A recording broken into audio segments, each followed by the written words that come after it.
출애굽기 4장 17절에서 20절까지의 말씀입니다. 너는 이 지팡이를 손에 잡고 이것으로 이적을 행할지니라. 모세가 그의 장인 이드로에게로 돌아가서 그에게 이르되 내가 애굽에 있는 내 형제들에게로 돌아가서 그들이 아직 살아있는지 알아보려 하오니 나로 가게 하소서. 이드로가 모세에게 평안히 가라 하니라. 여호와께서 미디안에서 모세에게 이르시되 애굽으로 돌아가라. 내 목숨을 노리던 자가 다 죽었느니라. 모세가 그의 아내와 아들들을 나귀에 태우고 애굽으로 돌아가는데 모세가 하나님의 지팡이를 손에 잡았더라. 오늘 우리에게 주시는 하나님의 말씀입니다. 어느 중학교 교실에서 선생님과 학생들이 흥미로운 실험을 했습니다. 그것은 벼룩의 점프 실험인데요. 여러 마리의 벼룩을 책상 위에 올려놓고 얼마나 높이 뛰는지를 관찰해 보았습니다. 저마다 열심을 내서 제법 높이 뛰었습니다. 그 다음에는 그 위에 유리그릇을 엎어놓고 관찰해 보니까 유리의 벼룩들이 부딪히는 겁니다.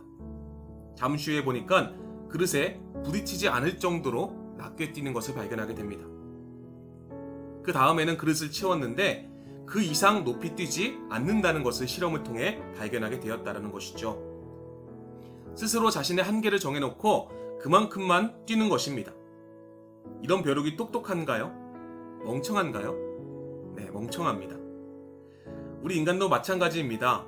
벼룩과 같이 자신의 스스로의 한계를 정해놓고 그 이상은 할 수 없다고 제한시켜버릴 때가 너무나 많습니다. 오늘 본문의 모세도 이와 같은 사람이었습니다. 오늘 본문에 등장하는 모세는 위대한 민족의 지도자로서의 모습이 아닌 왜소하고 초라한 모습으로 등장합니다. 무엇보다 자기 자신을 스스로 초라하게 만들고 있는 모세의 모습은 마치 유리그릇 속에 있었던 벼룩과 같은 이미지였습니다. 하지만 하나님께서는 그런 모세를 민족을 구원하는 도구로 당당한 지도자로서 살게 하셨습니다. 어떻게 그것이 가능케 되었을까요? 하나님께서는 모세에게 이스라엘 백성들을 출애굽시키라고 명령하십니다. 출애굽기 3장에 이미 말씀하셨는데 모세는 이런저런 핑계를 대면서 이런저런 이유를 대면서 하나님께 도합 5번을 거절하게 됩니다. 그럼 모세에게 하나님께서는 말씀하십니다. 출애굽기 4장 2절인데요. 여호와께서 그에게 이르시되 내 손에 있는 것이 무엇이냐? 그가 이르되 지팡이니이다 라고 말씀합니다. 하나님께서는 모세에게 지팡이를 주목하게 하십니다. 그것은 보잘것없는 마른 막대기에 불과했습니다. 모세 자신의 모습을 하나님께서는 보게 하신 것이죠. 그는 왕궁에서 40년 동안 최고의 학문을 배우고 자신이 꽤 잘난 줄 알았습니다. 그런데 미디안 광야의 40년의 기다림의 시간을 통해 자신이 아무것도 아닌 존재, 하찮은 유한한 인간임을 발견하게 된 것입니다.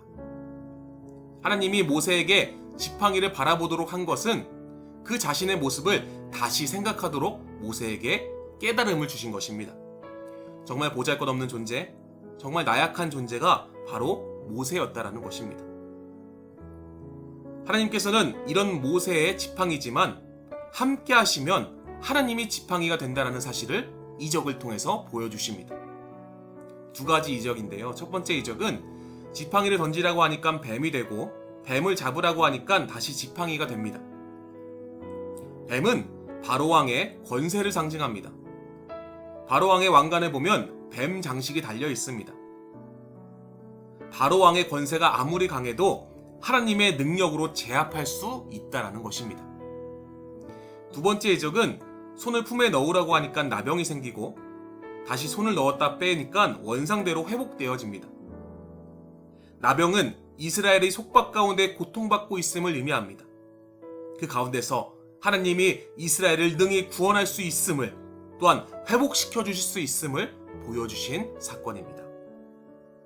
하나님께서는 이 두 가지 이적을 보여주신 후 출애굽기 4장 17절에 너는 이 지팡이를 손에 잡고 이곳으로 이적을 행할지니라 라고 말씀합니다. 정말 하찮고 마른 지팡이와 같은 모세의 인생이었지만 이런 모세의 지팡이가 하나님의 지팡이로 변화될 수 있었다라는 것이죠. 서로를 사랑하는 연인 두 사람이 있었습니다.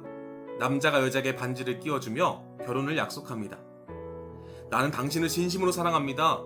영원히 당신과 함께 하겠습니다. 이런 고백 이후 끼워준 반지는 금은방에 있는 반지들과는 전혀 다른 반지가 되어집니다. 왜 그렇습니까? 사랑하는 사람이 끼워준 언약의 증표이기 때문입니다. 그 반지를 볼 때마다 자신에게 고백했던 그 사랑의 언약을 기억하며 영원히 함께 해줄 것을 확신하게 되는 것이죠. 모세의 지팡이도 마찬가지입니다. 갑자기 모세의 그 마른 지팡이가 금지팡이로 바뀌게 된 것이 아닙니다. 나무 지팡이 그대로이지만 그 의미가 바뀌게 된 것이죠. 전능하신 여호와 하나님께서 늘 함께 해주시겠다라는 약속의 증표가 된 것입니다. 그리고 모세는 그 하나님의 지팡이를 잡고 민족을 구원하기 위해 당당히 떠나는 모습이 오늘 말씀에 기록되어 있습니다.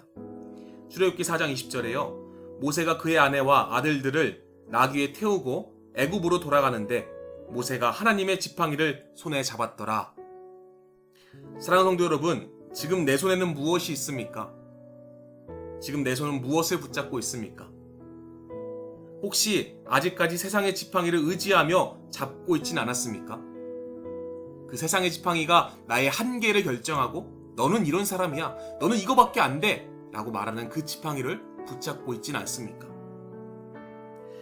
모세가 잡았던 그 지팡이가 하나님의 지팡이가 된 순간 모세는 그 한계를 극복하였고 하나님께 쓰임받는 위대한 지도자가 되어집니다.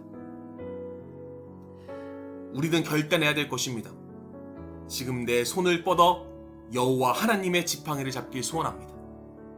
그 지팡이로 말미암아 나와 함께 하시는 하나님으로 말미암아 오늘 하루의 삶을 넉넉히 승리하는 우리 믿음의 성도님들 되시기를 예수 그리스도의 이름으로 간절히 축원합니다.